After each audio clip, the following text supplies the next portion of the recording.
Assalamu alaikum, j'espère que vous allez bien. Bienvenue dans Café et Confidence, podcast présenté par Sheima, aka Sheshai, sur tous mes réseaux sociaux, notamment sur TikTok et Instagram. J'espère que vous allez bien. Aujourd'hui, c'est un épisode un peu spécial puisque c'est un nouveau concept sur le podcast. Aujourd'hui, c'est une interview. Donc, le concept s'appelle Entre sœurs. Dans ce concept, Inch'Allah, j'inviterai à chaque fois une sœur qui va venir nous parler soit d'un témoignage, soit de quelque chose lié à la santé mentale, à l'islam. Et aujourd'hui, on va parler du TDAH, ce trouble dont on entend parler de plus en plus sur les réseaux sociaux. On entend par exemple beaucoup d'autodiagnostics. Et aujourd'hui, on va voir avec une invitée quels sont les vrais symptômes du TDAH et comment le concilier avec notre pratique religieuse. Aujourd'hui, je suis très contente de vous présenter Sabah, une experte en TDAH qui accompagne justement les femmes à travers son programme. Sabah, comment tu vas? Assalamu alaikum wa rahmatullah wa barakatuhu. Jazakillahu khairan, je vais très bien. Salam wa rahmatullahi wa barakatuh. Très contente que tu sois là. Est-ce que, pour commencer, tu pourrais te présenter? Du coup, moi, c'est Salman. Je suis enseignante spécialiste dans les troubles du neurodéveloppement, ou on peut dire aussi TND. Donc, les D'accord. troubles du neurodéveloppement, ils comprennent donc tout ce qui va être trouble du spectre de l'autisme, tout ce qui va être TDAH et tout ce qui va être multidys, etc., dyslexie, dyscalculie, dysorthographie. Ok, super. Et du coup, est-ce que tu peux un peu nous parler de ton parcours lié au TDAH, comment tu as commencé à te renseigner sur ça, professionnellement parlant, je veux dire, et... Du coup, en fait, euh, moi, j'ai un parcours un peu atypique, vraiment, même beaucoup atypique. J'ai commencé ma carrière à l'envers dès que je me suis mariée. J'ai commencé à étudier et mon but au début, c'était de pouvoir en connaître plus sur l'éducation des enfants, quelle posture avoir en tant qu'adulte auprès de son enfant, comment répondre aux besoins de son enfant de façon éthique à la lumière du Coran et de la Sunna. Et donc, j'ai commencé en fait à lire des livres religieux, j'ai commencé voilà, à me renseigner sur tout ça. Et puis, de fil en aiguille, je me suis rendu compte que ça me plaisait, que c'était quelque chose qui était très, très intéressant, tout ce qui touchait en fait au développement du cerveau de l'enfant. Donc, j'ai fait le classique, une formation Montessori, puis ensuite une formation de professeur des écoles, puis ensuite je me suis de plus en plus en fait spécialisée dans les troubles du neurodéveloppement parce que j'arrivais pas à comprendre certaines choses que un de mes enfants faisait, le plus grand notamment. Et je me suis rendu compte que j'étais très, très intéressée par le TDAH. Donc après, je me suis formée avec plusieurs universités belges et canadiennes. Et puis, j'ai travaillé dans différentes écoles, en ligne, en présentiel, à l'étranger. Et puis après, donc je me suis toujours formée en fait. J'ai en parallèle fait une formation de naturopathe. J'ai en parallèle fait une formation Forest School. J'ai toujours étudié, malgré que je travaillais, malgré que j'avais mon foyer, parce que c'est quelque chose qui me plaît. Et ensuite, j'ai eu la nihma d'être directrice pédagogique pour une école en ligne qui s'occupe d'enfants qui sont neuroatypiques. Et c'est par cette cause que j'ai pu en fait me lancer pour faire le programme Sabah. C'est toutes ces rencontres avec ces mamans merveilleuses qui ont fait que j'ai lancé ce programme. Ok, purée, Allah Ibarak, quel parcours, hein? Incroyable le parcours. Et du coup, l'idée du programme, est-ce que c'est quelque chose que tu voulais faire depuis longtemps ou c'est venu petit à petit au fur et à mesure de tes expériences? Alors, ça, c'est une excellente question. Il faut dire que en tant que femme, en tant que maman, on a toujours tendance à vouloir changer son enfant, à essayer de le comprendre. C'est bienveillant, c'est par amour, C'est aussi pour se faciliter parce qu'on a peur de notre enfant. Donc, dans un premier temps, c'était plus dans ce sens-là. En fait, c'était pour aider mon garçon, pour aider mon fils. Et puis, en Ok. fait, ce que j'ai compris, c'est que donc moi je me connais, hein, on se connaît au fond de nous, on sait, on connaît nos défauts, etc. Malgré que je sois professionnelle, je savais que j'avais des symptômes du TDAH, mais je les occultais un petit peu. D'abord les autres et après moi. Et donc en fait, ce qui s'est passé, c'est que je me suis dit en fait, avec toutes les personnes que j'ai accompagnées, avec toutes les choses que j'ai faites, je remarque en fait que les mamans, finalement, elles veulent aider leurs enfants, elles sont totalement bienveillantes et c'est totalement légitime, mais elles ont aussi des symptômes du TDAH. Et Mhm. avant de changer en fait son enfant, il faut d'abord penser à se corriger soi-même, s'aider soi-même, parce que nous, en tant que mère, en tant que femme, nous sommes les piliers de nos foyers, nous sommes les bergères de nos foyers. Et donc, c'est très important, en fait, de pouvoir, par exemple, réussir à gérer ses émotions, réussir à être organisé, et réussir à avoir une communication sereine. C'est-à-dire que si une maman, elle va pas bien, elle ne sait pas gérer ses émotions, c'est-à-dire qu'elle se met à crier d'un coup parce qu'elle en a marre, sa charge mentale, elle déborde, elle a la religion à tenir, mais finalement, elle n'arrive pas vraiment à prier tout le temps, elle n'arrive pas à ne pas se mettre en colère, elle n'arrive pas à communiquer avec son mari, etc., etc., eh bien, ça va pas. Pourquoi? Parce qu'en fait, les parents sont les miroirs des enfants. Et les enfants sont Ouais. des éponges. Et donc, en fait, ben, les enfants, ils vont prendre de leurs parents. Donc, avant de vouloir aider son enfant, c'est très important à ce que la femme puisse se comprendre, savoir comment faire, comment gérer, être sensibilisée en fait au TDAH pour pouvoir aider au mieux son enfant parce qu'il faut dire que nos enfants sont les adultes de demain. Et surtout, dans la communauté, c'est vraiment, vraiment, vraiment très important de pouvoir avoir des frères et sœurs en islam, des enfants, donc là je parle de nos enfants, qui soient solides, qui soient équilibrés émotionnellement, psychologiquement, parce qu'après, voilà, on tombe dans des dérives, on tombe dans des comportements de la communauté qui sont pourtant des gens de la sunna, mais qui sont totalement excessives. On entend plein, plein d'histoires. Mais c'est Ouais. justement parce que même si le frère et la sœur, ils ont une bonne compréhension religieuse, si ils ont une éducation qui a été voilà, un peu déséquilibrée, où ils n'ont pas appris à communiquer, ils n'ont pas appris à gérer leurs émotions, ils ne savent même pas ce que c'est en fait, par exemple, je ne sais pas moi, la colère, comment la désamorcer, etc. Eh bien, ça va faire des comportements qui vont être dans l'excès ou alors dans le pas assez, justement. Bah, c'est super intéressant ce que tu dis, notamment au fait que en tant que parent ou en tant que femme, on se doit justement d'apprendre à se connaître, d'apprendre à gérer ses émotions. Mais du coup, le TDAH, concrètement, quels sont ses symptômes? Comment savoir si on en a un? Et ouais, comment ça commence, quoi?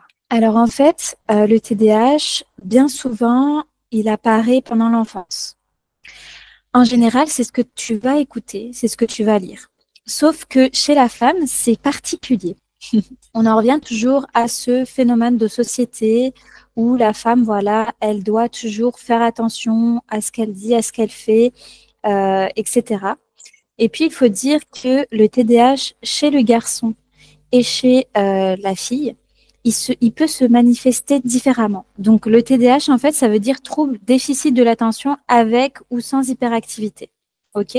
Ok. Moi, j'aime à dire, parce que maintenant, les scientifiques, voilà, les scientifiques l'ont découvert il y a pas longtemps. Quand on dit avec hyperactivité, en gros, c'est physique. On voit la personne, elle bouge, elle tient pas en place, etc. Donc ça, on va retrouver ces symptômes plus chez le garçon. Ok. Maintenant, le TDAH, donc, quand ils disent avec ou sans hyperactivité de l'enfant ou de l'adulte d'ailleurs, les scientifiques reconnaissent que l'hyperactivité, même si elle n'est pas physique, elle est cérébrale. Moi, Ok. je prends mon exemple. Je n'ai pas d'hyperactivité physique, mais j'ai une hyperactivité cérébrale. Ça veut dire que je suis continuellement en train de penser, tout le temps. Ça s'appelle les pensées en arborescence. Voilà. Ok. Et sinon, il se peut qu'il y ait des personnes qui aient un TDAH mixte ou combiné. Donc ça veut dire un mélange des deux. Un peu d'hyperactivité physique, un peu d'hyperactivité cérébrale. Et d'inattention, bien sûr. Ok. Inattention, c'est quand souvent on va dire elle est dans la lune, parce qu'en fait on Ouais. réfléchit beaucoup.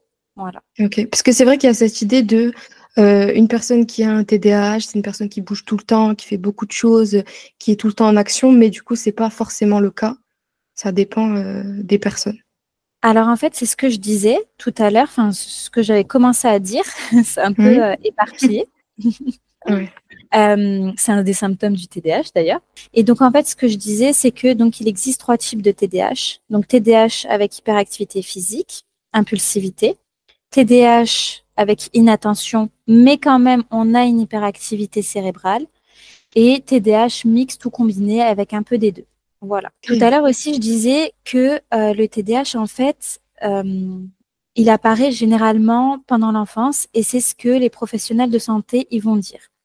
Sauf que chez les femmes, chez les filles, puisque on est toujours en fait, même si ça commence un petit peu à changer, mais voilà, on prête moins attention en fait à une personne qui va être inattentive qu'une personne qui est impulsive. On a du mal à la contrôler.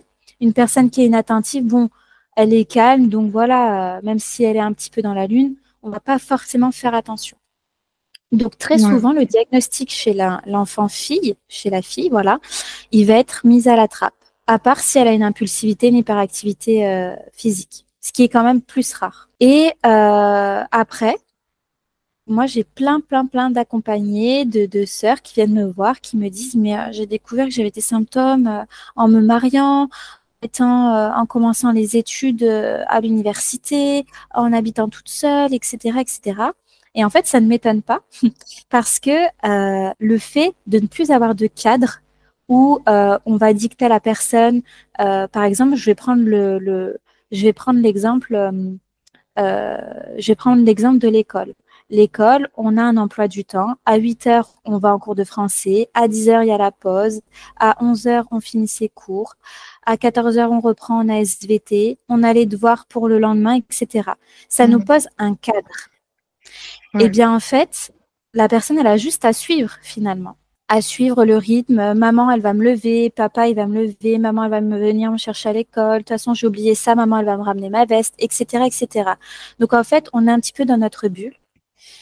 Et à partir du moment où on va être relâché, et ben là, on va comprendre que ben, c'est la roue libre et que ben, on n'arrive pas du tout à être organisé, ou alors notre organisation, elle va tenir, puis après, elle va lâcher. Voilà, on comprend pas comment faire pour gérer telle et telle chose, etc. Ok. Purée, subhanallah. Donc, c'est quelque chose qui apparaît quand on est tout petit, mais en fonction des circonstances de vie, en fonction du cadre, ça peut venir à n'importe quel moment plus tard. Oui, tout à fait. Ensuite, au niveau des symptômes, Mhm. il y en a énormément. Il y Ouais. en a énormément. Donc là, je vais pas pouvoir faire de liste. Pour vous dire que je propose une liste des symptômes du TDAH chez la femme, il y en a à peu près une cinquantaine et j'ai pas tout mis. Voilà. Waouh.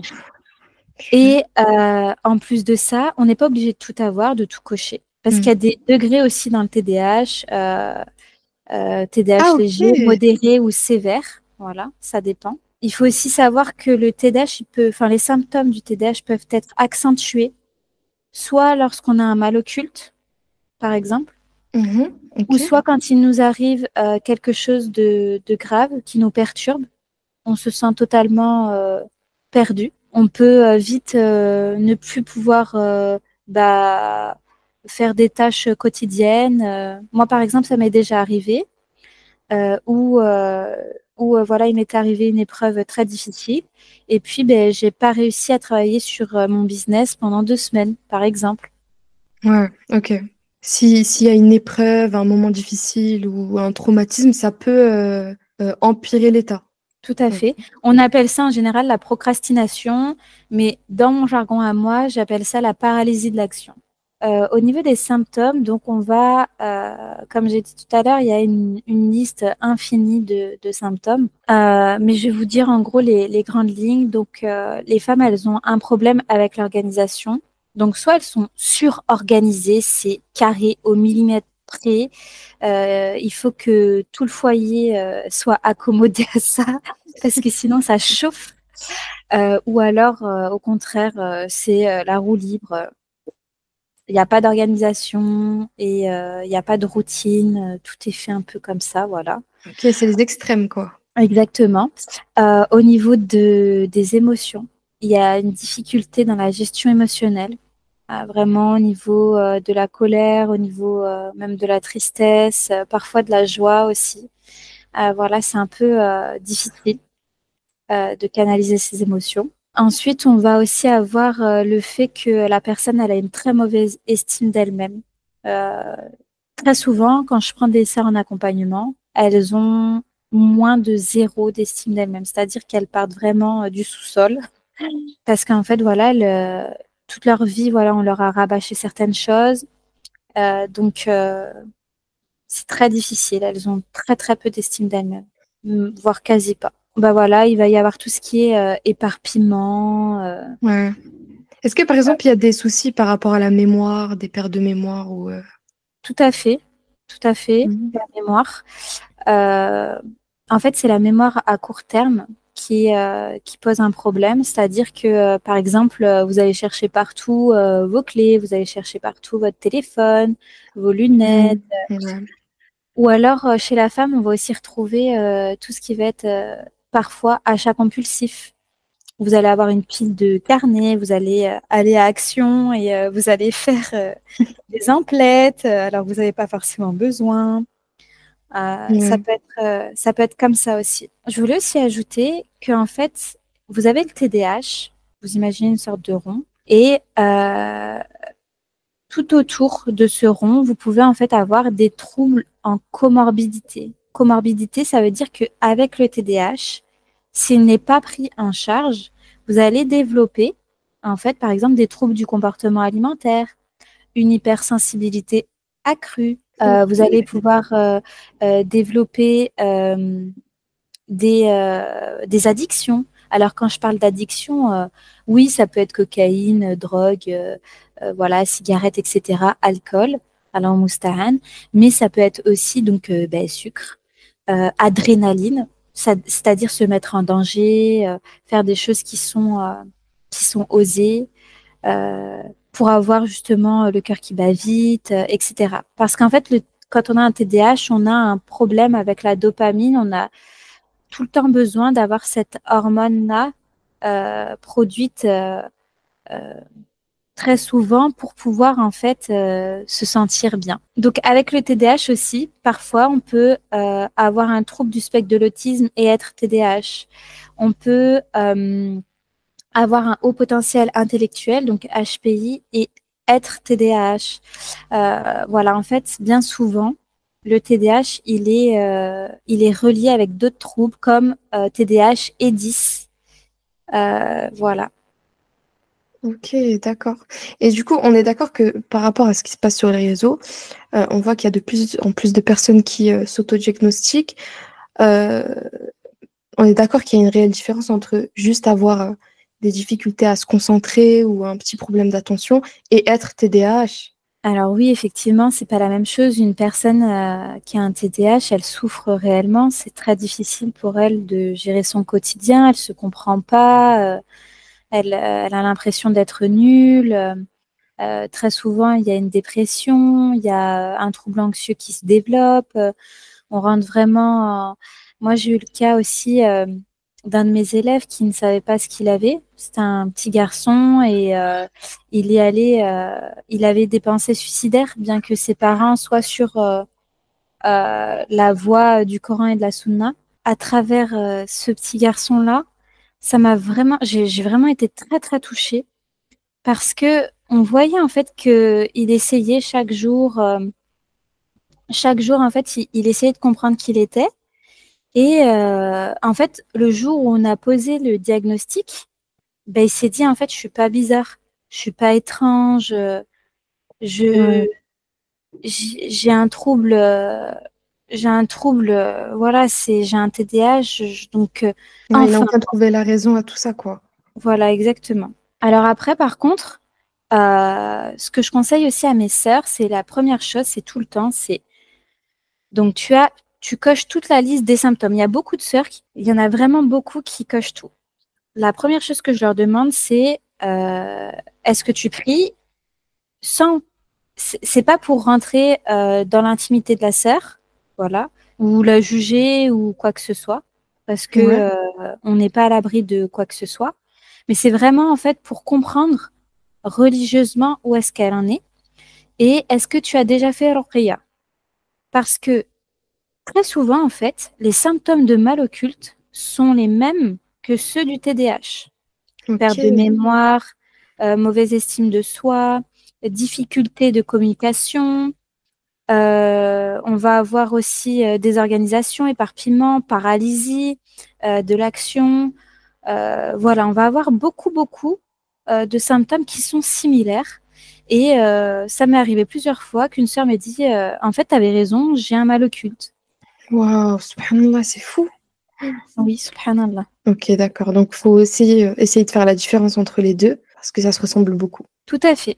D'abord, il faut chercher en fait ce que j'appelle ce que j'appelle l'étape de l'entonnoir, c'est-à-dire que avant d'entamer un diagnostic, des démarches au niveau psychologique et mondain, on va rechercher en fait si d'un point de vue spirituel, il n'y a pas quelque chose. Ok, d'accord. Ensuite, quand on a écarté ça, qu'on sait on n'a pas de mal occulte, on prie bien, etc. Et que malgré en fait en fait, il y a deux choses parce qu'on peut aussi avoir un mal occulte et un TDAH. C'est Ouais, pour ça. ouais, Donc ouais, en c'est fait, il faut toujours faire ruqya. Des fois, en fait, après s'être soigné, il n'y a plus rien. Donc la personne là, elle n'a pas besoin de faire de diagnostic ni rien. Par ouais, mais contre, si ça continue, voilà, si ça continue, eh bien, ce que j'invite toujours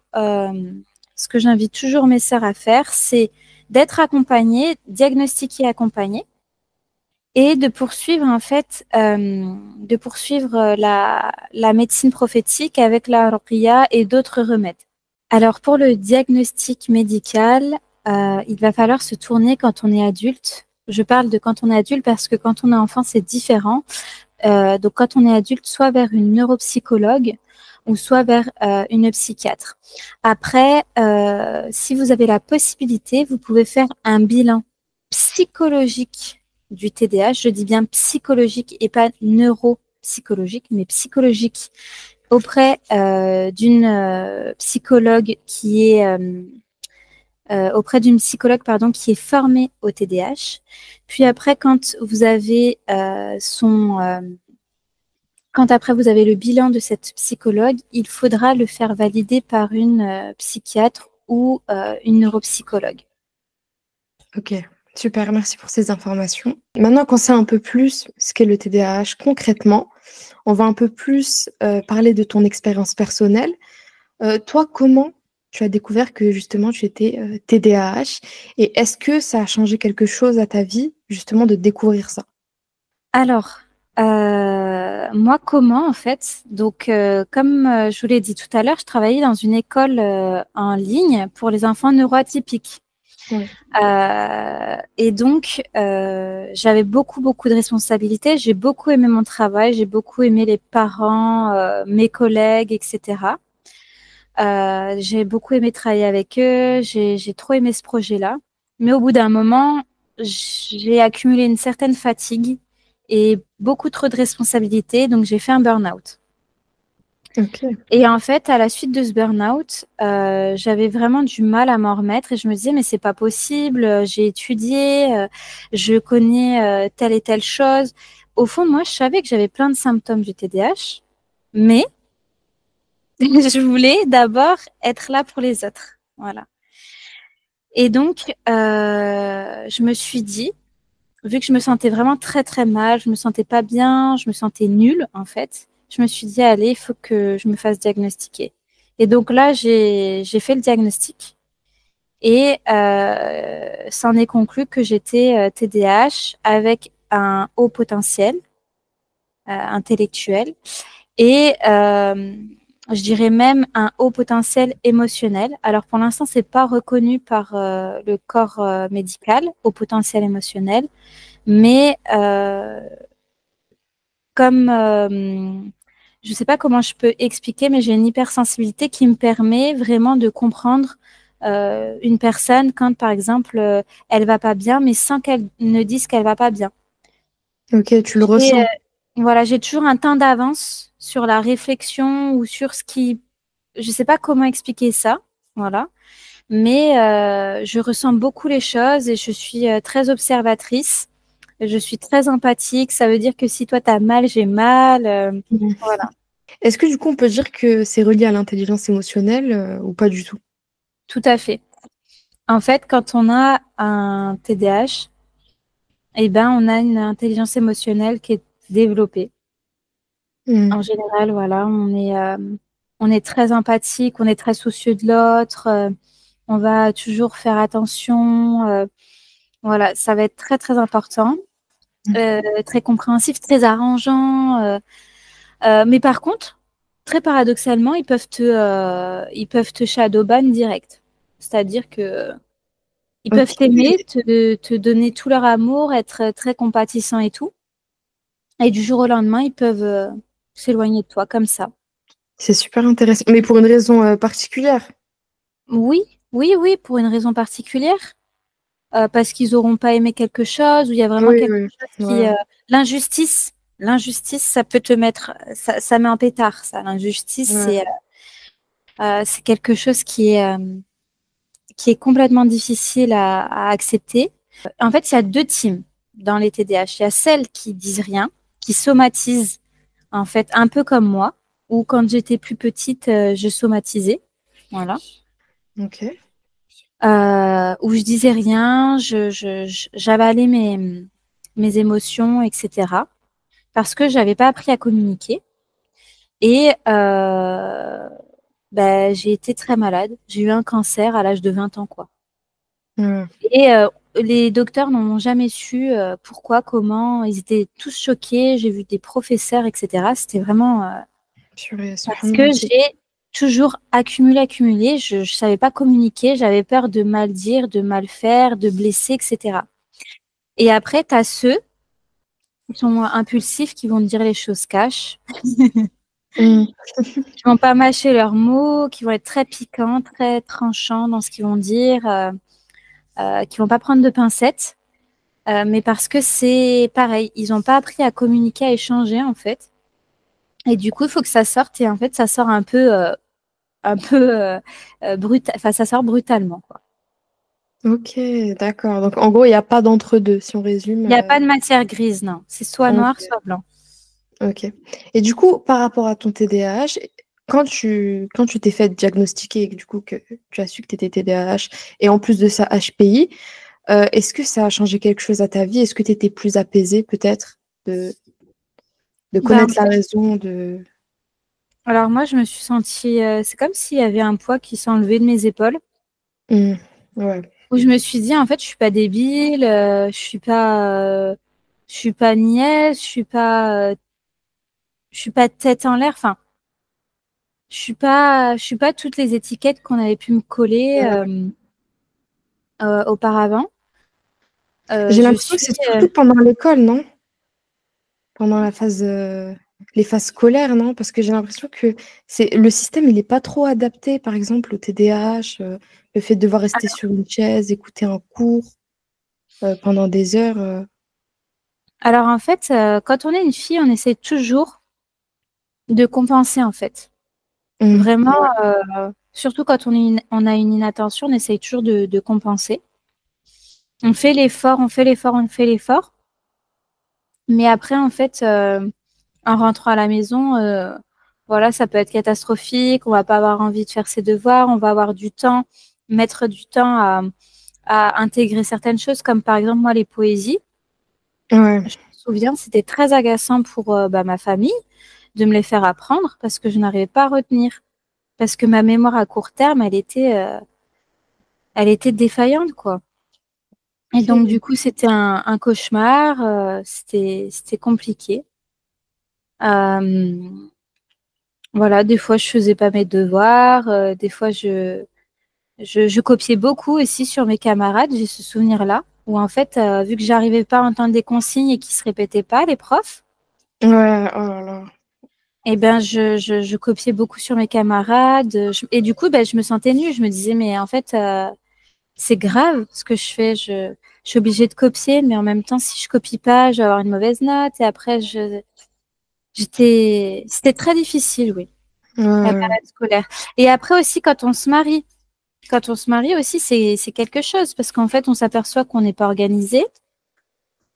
On ouais. s'aperçoit que, bah voilà, on n'est pas celle qu'on aimerait être comme épouse. On a encore beaucoup d'efforts à faire.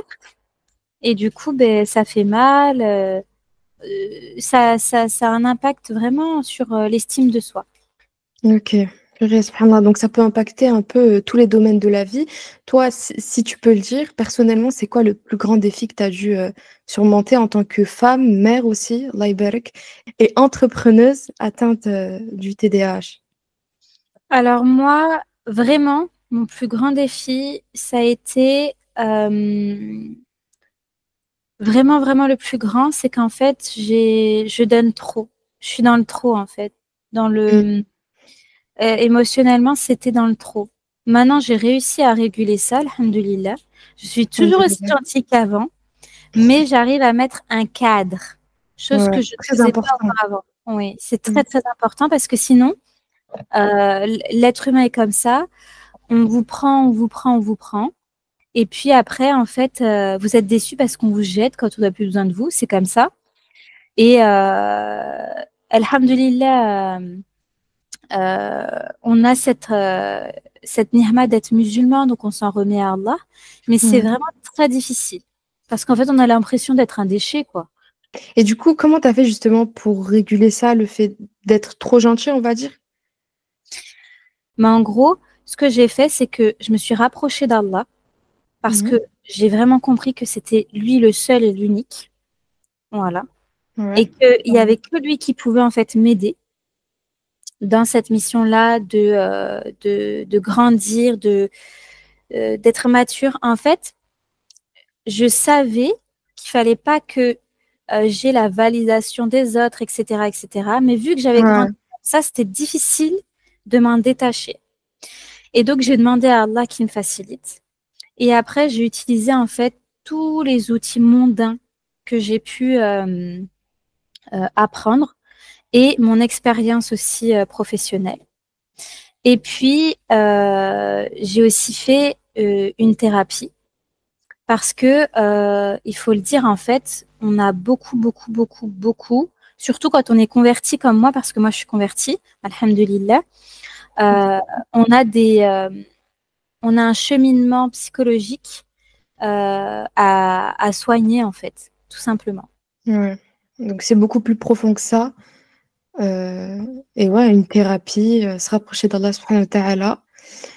Et bon, ça c'est un peu à part, mais pour les personnes trop gentilles en général, je sais que le fait de toujours recentrer son intention, en plus tu m'en parlais, subhanallah, la dernière fois, mais toujours recentrer son intention et faire les choses d'abord pour Allah subhanahu wa ta'ala, ça fait qu'au final, on est moins déçu des gens, dans tous les cas, puisque on fait ça en premier lieu pour Allah. Tout à fait. C'est la première chose que je fais, c'est réitérer mes intentions parce que je sais que, je vais donner un exemple bête, je fais à manger et ça ne plaît pas. Eh Mm. bien, c'est pas grave parce que si je le fais pour Allah, je sais que je vais quand même être récompensée pour ce que j'ai fait. Et Ouais. alhamdoulilah, j'ai réussi à me protéger en fait, euh, voilà, de l'avis en fait des autres, tout simplement. Subhanallah, et c'est trop bien, c'est tellement une bonne astuce ça. Et du coup, ben, en fait, je me contente. Je suis contente en fait finalement. Mm. Voilà. Ouais. Et dans tout, dans tout, dans tout, dans tout, absolument dans tout, dans toutes les facettes de votre vie, de votre professionnel, personnel, vraiment pour tout, comme ça, vous n'êtes plus déçus. Il faut, Ouais. dans ce qui est professionnel, vous vous laissez votre place propre. Ça, c'est ma prof qui me dit ça, parce que je suis à l'université pour être psychopraticienne. Et ma prof, elle dit toujours, faut laisser sa place propre. C'est-à-dire que vous faites les causes, vous faites tout. pour Allah, pour la face d'Allah. Et si vous n'avez rien à vous reprocher, même si par exemple une de vos clientes, patientes n'est pas satisfaite, eh bien, khair, incha'Allah. Ouais, ouais, totalement incroyable. Franchement, je n'aurais pas dit mieux. Incroyable. Et sinon, concrètement, est-ce que au quotidien, il y a par exemple des habitudes ou des routines que tu mets en place pour, par exemple, mieux gérer l'organisation? Tout à l'heure, tu nous parlais du mariage. Est-ce que pour gérer, par exemple, ton emploi du temps, il y a une technique que tu utilises précisément? Alors, en fait, moi, je vais me fixer par rapport à ma salade, c'est-à-dire que tout doit tourner autour d'elle, Ouais. par rapport à la prière. Et en fait, il faut savoir que notre cerveau met 21 jours à ancrer une routine. Mhm. Donc, moi, je suis pas là en train de dire, parce que je sais qu'il y a des sœurs qui n'arrivent pas à prier, ou qui prient une fois par jour, ou qui sont irrégulières dans leur salade. Moi, je suis partisane de apprenez à connaître votre Seigneur, apprenez à savoir qui est Allah, parce que si vous faites ça, vous allez réussir à l'aimer. Et quand on l'aime plus, on fait plus de choses. Ouais, subhanallah. Donc en fait, revoyez votre tawhid, la science, et en parallèle, essayez de commencer à prier. Pour celles qui ne prient pas ou qui n'arrivent pas à prier, une salade par jour, toujours la même. Voilà, celle qui vous facilite le plus. Puis ensuite deux, puis ensuite trois, puis ensuite quatre, puis ensuite les cinq. Inch'Allah binillah. Et pour les sœurs qui prient déjà, en fait, il faut vous caler au niveau de vos prières. C'est-à-dire que, par exemple, après le Fajr, eh ben, vous faites vos rak'at, et ben, vous lisez deux versets, par exemple. Même si c'est deux, c'est déjà très bien, c'est mieux que rien, en fait. Ouais, totalement. Et comme ça vous mettra un petit peu de baraka dans votre temps aussi, parce qu'il faut savoir que la lecture du Coran, ça met la baraka dans son temps. Donc, quand on a un TDAH, c'est extrêmement important de pouvoir faire ça, de pouvoir lire. Ça nous apporte la baraka dans notre temps. Donc, il y a plein d'astuces en fait religieuses qui vont nous permettre de pouvoir atténuer les symptômes du TDAH ou nous faciliter. Ensuite, au niveau de ce qui va être, par exemple, organisation familiale, etc. Donc, il faut qu'il y ait une organisation participative dans le foyer, c'est-à-dire que les enfants, il faut qu'ils participent aux tâches du foyer. D'une part, ça va les rendre autonomes. D'autre part, ça va les préparer pour donc la vie d'adulte. Ensuite, ça va affiner donc tout ce qui va être sensoriel, moteur, etc. Et puis, ça va permettre d'apporter un cadre soudé à la famille. Donc ça, c'est aussi très important de pouvoir mettre en fait une organisation familiale et organisationnelle. Donc, si vous savez pas comment faire, vous pouvez acheter un paperboard. Je crois qu'il y en a pour celles qui habitent en France à Action pour un peu moins de 6 euros. Vous notez à la semaine, mais il faut que ce soit un grand tableau A3, même plus grand si vous avez, et que ce soit visible par tous. Voilà. Moi, j'utilise beaucoup de mémos visuels, pas des mémos qui sont enfermés dans des carnets ou sur un ordinateur, mais beaucoup de mémos visuels. Barakallahu fiki pour toutes ces astuces. Ouais, Maintenant, on va parler de ton programme, donc le programme Sabah TDAH, qui justement accompagne les femmes atteintes de TDAH. Est-ce que tu peux nous le présenter? Quels sont les objectifs principaux de ce programme? Donc, le programme Sabah TDAH, en fait, c'est un programme hybride. J'aime bien dire ce nom. Donc, en fait, les sœurs, elles vont apprendre à comprendre et à savoir ce qu'est le TDAH de façon mondaine et de façon spirituelle, à la lumière du Coran et de la Sunna, selon la compréhension des pieux prédécesseurs. Et donc, en fait, elles vont aussi apprendre à contourner et gérer leurs difficultés qui sont liées au TDAH. Donc, tout ce qui va être organisation, la sensibilisation, pardon, au TDAH. Qu'est-ce que le TDAH, le diagnostic du TDAH, comment le TDAH, il arrive, on peut le diagnostiquer chez la femme, etc. Ensuite, tu vas avoir un module sur vivre avec le TDAH à la lumière du Coran et de la Sunna. Donc là, c'est tout ce qui va être spirituel, avec des remèdes de médecine prophétique. Parce que oui, je suis aussi formée aux troubles psychologiques chez les musulmans. Incroyable, franchement. Et donc, on va avoir toutes les astuces, la ruqya légiférée, etc. Après, on va avoir un module sur la féminité. Donc, la féminité, ça comprend en fait tout ce qui va être esthétique, mais ça comprend aussi tout ce qui va être dans la sphère privée. Par exemple, la sexualité d'une femme ayant un TDAH, parce qu'il peut aussi y avoir des choses par rapport à ça, ou tout ce qui va être, par exemple, les menstrues, puisque le cycle menstruel a un impact aussi considérable sur le TDAH, la grossesse, voilà. Ensuite, il y a un autre module donc sur l'éducation des enfants. Les outils aussi quand on a un enfant qui a un TDAH, parce qu'il faut savoir que le TDAH, en fait, il se transmet d'une façon, ça peut être génétique, neurobiologique et environnementaux. Donc, environnementaux, ça va être, par exemple, si votre maman, elle a eu un traumatisme, eh bien, il s'avère que ça peut, en fait, à cause de ce choc émotionnel, eh bien, ça peut créer, en fait, développer un TDAH, par exemple. Ça c'est un autre sujet qui est très vaste aussi, qu'on appelle l'épigénétique et que j'aime beaucoup. Et peut-être que dans un autre épisode, on pourra en discuter, je ne sais pas. Bien sûr. Et aussi, donc, je voulais dire, dans le programme Sabah TDAH, en fait, ce qu'il y a de bien, c'est que j'accompagne les sœurs avec des rendez-vous en individuel où on va fixer des objectifs personnels ou professionnels ou les deux. Et je vais en fait adapter leur routine, en leur donnant des exercices, en leur donnant voilà des questionnements. On fait de l'art thérapie par exemple, toujours conforme à l'islam, hein, bien sûr. On va faire aussi des exercices d'écriture, de journaling. On va essayer de discuter un petit peu des problèmes qui font que des difficultés qu'elles ont quotidiennement. Parfois, ça va être lié avec l'époux, parfois, ça va être avec les enfants, elles ont du mal à communiquer, etc. Et donc, voilà, en fait, quand je dis hybride, c'est parce qu'il y a un côté très individuel et un côté où on peut visionner les vidéos quand on veut. Et aussi, elles ont accès à un groupe de sœurs qui sont elles aussi TDAH, mamans d'enfants TDAH.